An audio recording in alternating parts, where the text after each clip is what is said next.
Hola, ¿qué tal? Hoy vamos a realizar un ejercicio de potencia en circuitos estrella delta, donde lo que tenemos es una conexión estrella balanceada, ya que sus tres fases van a ser de 440 volts, conectada a un circuito delta desbalanceado, ya que cada una de sus fases va a ser de diferente magnitud. El circuito estrella es balanceado porque sus tres fases son de 440 volts y lo único que cambia es el ángulo, mientras que el circuito delta es desbalanceado ya que cada una de sus magnitudes son diferentes. Vamos a marcar como punto N el común de las tres fuentes de energía, donde el voltaje que tenemos de A a N va a ser nuestro voltaje de fase. Sabemos que el voltaje de A a N es igual a 440 volts con 0 grados. Y lo que pide el inciso A es el voltaje de A a B, el cual es el voltaje de línea de la conexión estrella. Para esto debemos saber que cuando tenemos una conexión en estrella, el voltaje de línea va a ser igual a la raíz de 3 por el voltaje de fase. Teniendo esto, ya podemos saber el voltaje de línea de nuestra conexión en estrella, la cual va a ser voltaje de línea igual a raíz de 3 por 440 con ángulo de 0. Lo que nos va a dar igual que el voltaje de línea va a ser igual a 762.1023 con ángulo de 30, ya que cuando se hace la transformación de voltaje de fase a voltaje de línea se le deben de sumar 30 grados. Entonces, sabemos que el voltaje de A a B va a ser igual a 762.1023 con ángulo de 30 grados. El voltaje de AB, el voltaje de BC y el voltaje CA van a ser los mismos. Lo único que va a cambiar va a ser el ángulo. Cada una va a estar desfasada 120 grados. En este caso, el voltaje de BC va a ser igual a 762.10 con ángulo de menos 90. El voltaje de CA va a ser igual a 762.10 con ángulo de 150. Con esto tendríamos resuelto nuestro primer inciso. El inciso B nos pide determinar la corriente de A a B, la corriente de B a C y la corriente de C a A, las cuales son las corrientes de las cargas. Entonces, para el caso de la corriente de A a B, va a ser igual al voltaje entre su impedancia. El voltaje es 762.10 con ángulo de 30 grados entre la impedancia, que es J10. Vamos a transformar la impedancia de J10 a fasor para simplificar los cálculos. Nos va a quedar 762.10 con ángulo de 30 grados entre 10 con ángulo de 90. Vamos a tener que la corriente de AB va a ser igual a 76.2 con ángulo de menos 60 amperes. La corriente de B a C va a ser 762.10 con ángulo de 150 entre la impedancia que hay entre B y C, la cual es 20 ohms. Convertimos la resistencia de 20 ohms a fasor, lo cual es 20 con ángulo de 0 grados. Al realizar la división de la corriente BC, nos va a dar que la corriente es igual a 38.105 con ángulo de 150.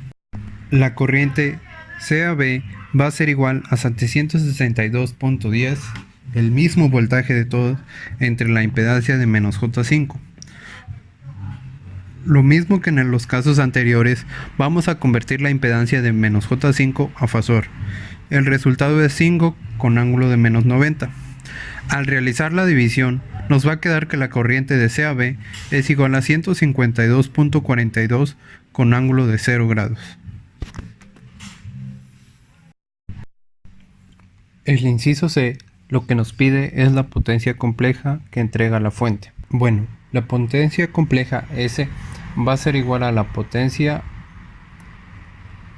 P más la potencia JQ, donde la potencia P va a ser la potencia real, que va a ser la potencia que entregan resistores, y la potencia JQ va a ser igual a la potencia reactiva, que va a ser la potencia que entregan tanto inductores como capacitores. La potencia real total va a ser igual a la suma de la potencia real que aporta cada una de las fases.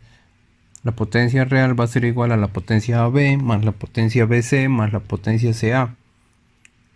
Para el caso de la potencia AB va a ser igual al voltaje de fase por corriente de fase por coseno de teta. Tenemos que la potencia AB va a ser igual al voltaje, que es 762 por la corriente 76.2 por el coseno de teta. Teta va a ser la diferencia entre el ángulo del voltaje y el ángulo de corriente, que va a ser igual a 30 menos 60, lo cual nos va a dar que teta va a ser igual a 90 y coseno de 90 es igual con 0. De ahí comprobamos que la potencia real que aporta tanto el inductor como el capacitor es igual con 0. Entonces, el único elemento que va a aportar potencia real va a ser el resistor, la potencia BC. La potencia BC va a ser igual a la voltaje de fase por corriente de fase por coseno de teta. El voltaje es 762, que va a multiplicar a la corriente, que es 38.105 por coseno de teta, que teta va a ser la diferencia entre los ángulos, que va a ser 150 menos 150, y teta va a ser igual con 0, y coseno de 0 es igual con 1. Entonces nos quedaría que la potencia BC va a ser igual a 762 por 38.105. La potencia BC va a ser igual a 29.039.8205 watts. Esa va a ser nuestra potencia real, ya que el único elemento que aporta potencia real es el resistor. La potencia reactiva. La potencia reactiva total va a ser igual a la suma de la potencia AB más la potencia CA, que es donde está nuestro inductor y capacitor. La potencia AB, que es donde está el inductor, va a ser igual al voltaje de fase por corriente de fase por seno de teta.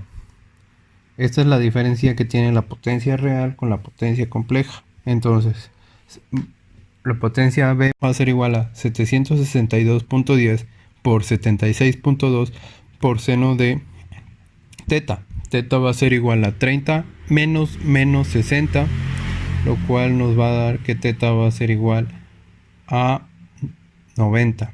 Seno de 90 es 1. Por lo tanto, la potencia AB va a ser igual a 58.072.02 volts amperios reactivos. La potencia CA va a ser igual a 762.10 por 152.42 por seno de teta. Y teta va a ser menos 90 menos 0. La potencia CA va a ser igual a menos 162.152.282. Entonces, la potencia total reactiva va a ser igual a 58.072.02 menos 162.159.282. Por lo tanto, la potencia real reactiva va a ser igual a menos 58.087.262 volts amperios reactivos. Vamos a sustituir la potencia real y la potencia reactiva en la potencia compleja. Al sustituir los valores nos queda que la potencia compleja va a ser igual a 29.039.8205 menos 58.087.262 volts. Y eso es todo por el ejercicio de hoy. Espero que les haya gustado. dudas y sugerencias, favor de dejarlos en los comentarios.